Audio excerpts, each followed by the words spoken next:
Alrighty guys, I'm out here at Riverview Country Club, currently sitting on the 9th tee box, and I'm doing a little what's in the bag for you guys. So just a little bit about me. I'm a D2 athlete.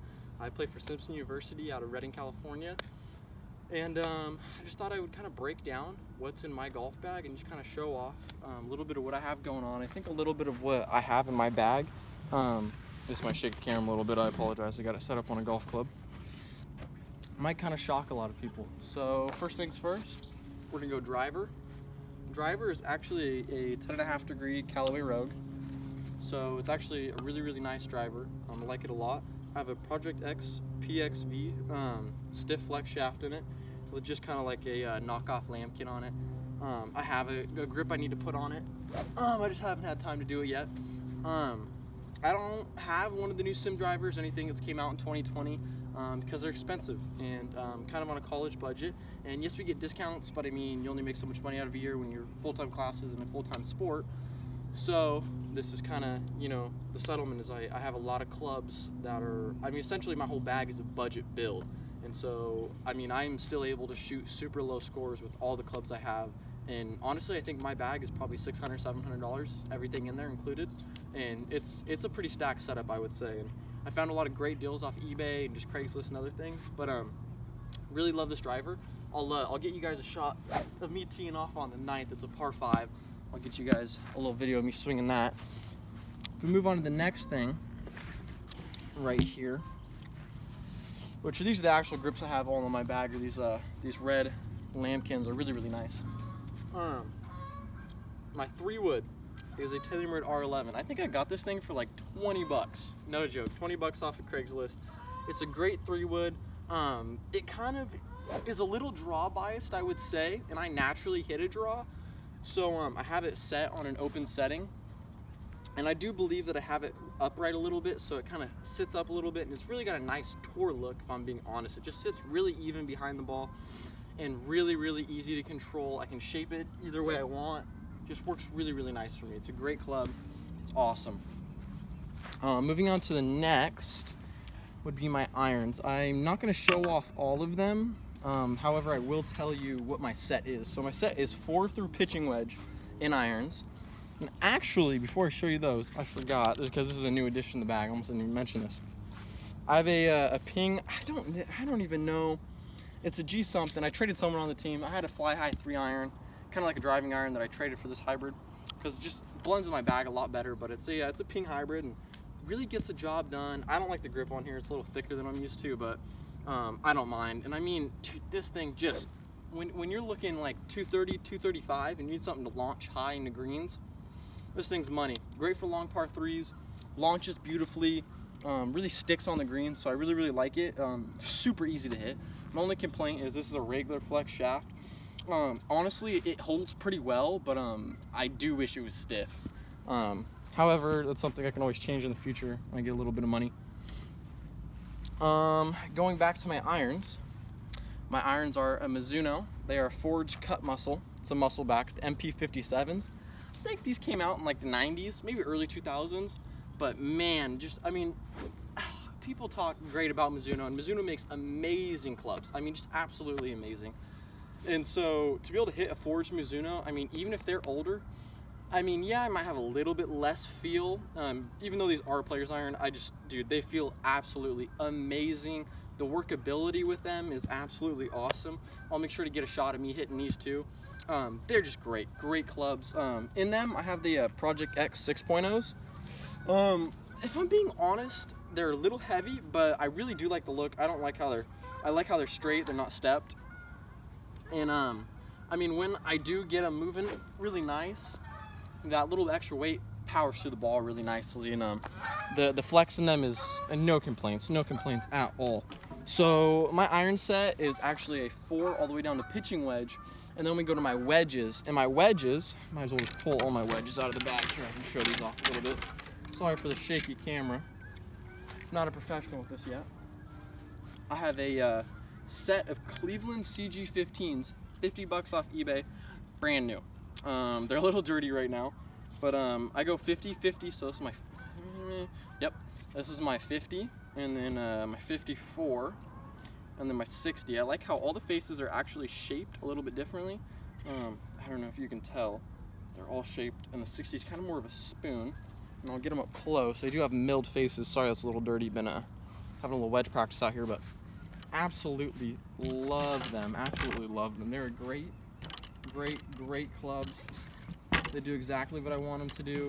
Great amount of spin, and you know, they only cost me $50 instead of spending $130 per wedge.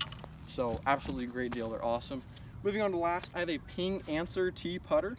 I think it's like the Scottsdale edition. I don't know. I bought it out of an old pro shop where I used to work at, and actually the first putter I ever bought with my money. And as you can see, I kind of Sharpied it out. So I used to have a bunch of these white spots, but I decided to deck it out, do my thing. So I got orange ping there. My line's a little bit different. Hopefully you guys can see that. And then decked out my face a little bit. And then I have a super stroke on here. And honestly, I just really enjoy the feel of a blade putter. They're absolutely amazing. Honestly, that's my whole bag. It's a complete budget build, but it's beautiful. Everything's pure, it all works, and that is what is in the bag of an actual D2 athlete playing for a college. I use all these clubs during tournament, and nothing's fancy, and I get the job done. So I'm gonna go ahead and set you guys up. Alrighty, so I'm gonna get a clip of me swinging my Callaway Road, teeing off here on the 9th. Hopefully, I can get a good swing going. Swing's been feeling all right. Driver's been feeling a little all over the place, so who knows? Who knows? This tee box really does set up for a little draw. This is a dog leg left. Big long par 5, a lot of fun. Getting it from the tips. We'll see what I can work with here.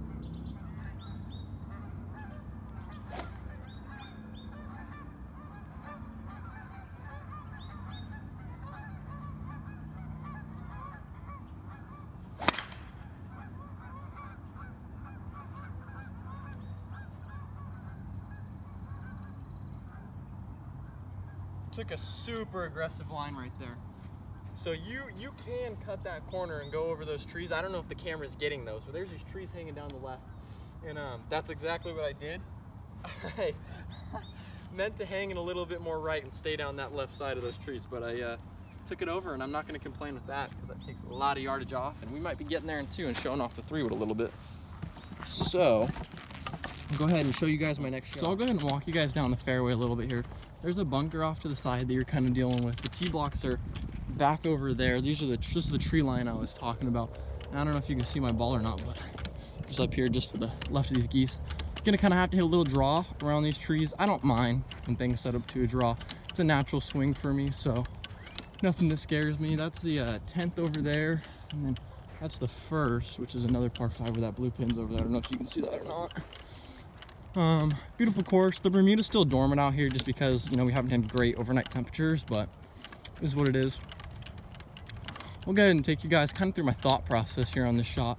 Walking up to it, automatically I know I'm going to want to hit a draw. I did cut this corner. I know I'm not going to get there, so I'm just thinking about trying to set myself up to something. And I think I'm just going to go a 5-iron draw because it'll be anywhere from pitching wedge down to like a 54-degree depending. Alrighty, so like I said, we're going 5-iron. I'm gonna aim at this digger, commit to my shot, feel the draw, just think about naturally hitting that shot shape, get it done, keep my head down, let it happen.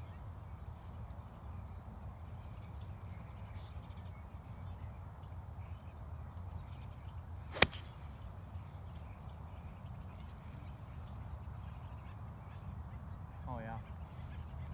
Nice. Still in the fairway. Great layup to a wedge. Hopefully we can stick a wedge close and make birdie. Alrighty guys, so this is where we ended up. Like I said, it was either going to be a wedge or a pitching wedge in. Par 5s, some set up to where you are able to go for it. But just being able to hit a wedge into any green, you're always going to be better off. So that's kind of the play I go for on most par 5s, unless I absolutely stripe a driver and I have like an iron in or a hybrid in. So it's kind of off to the left here. I could go for it, but if I go a little bit long, I'm gonna have a really tough shot coming back, especially on that downslope. So with my thought process, I'm thinking about aiming just right of the pin where I got a little bit more green to work with, kind of going just left and middle of green. And that happened. So that's why when I'm out here practicing, I always hit another one.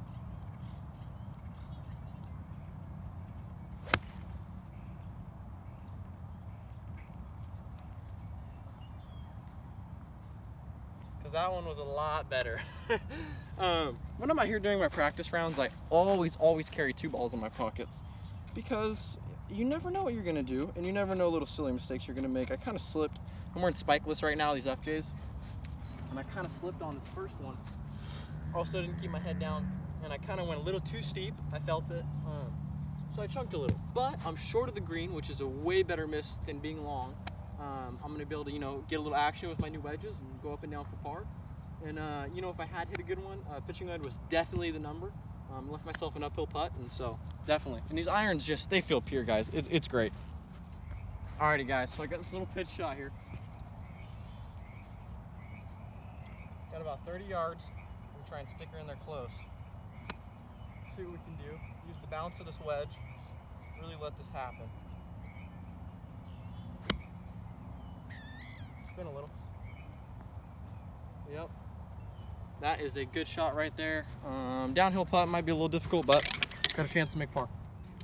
So as you guys can see, I hit a really solid 60 degree in here. Got a little bit of a just downhiller. Get down with a slight read. I don't take any of these putts too seriously. I really just focus on trying to give my balls a good roll during practice rounds, and just trying to be confident with the putter and have a good stroke. It's a little tricky one though.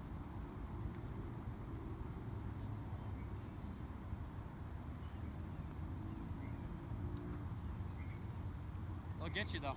They'll get you. Those are tough. Oh, it's a good one coming back. That one broke a little more than I expected. Yeah, that's a tough one. Let's see if we can make this for birdie back. Alrighty, guys. Well, that was the 9th hole out of Riverview, and that was my what's in the bag. I hope you guys enjoyed, and if you guys want to see any more videos, I'm just going to be really showing off practice for a D2 athlete, my ways I practice, more things of just what I do to get better at golf. And I'll just be posting golf rounds and maybe possibly tournament rounds if I get enough of a following and people are looking for that. But of course, guys, just thanks for watching. Hope you guys enjoyed. See you guys next time.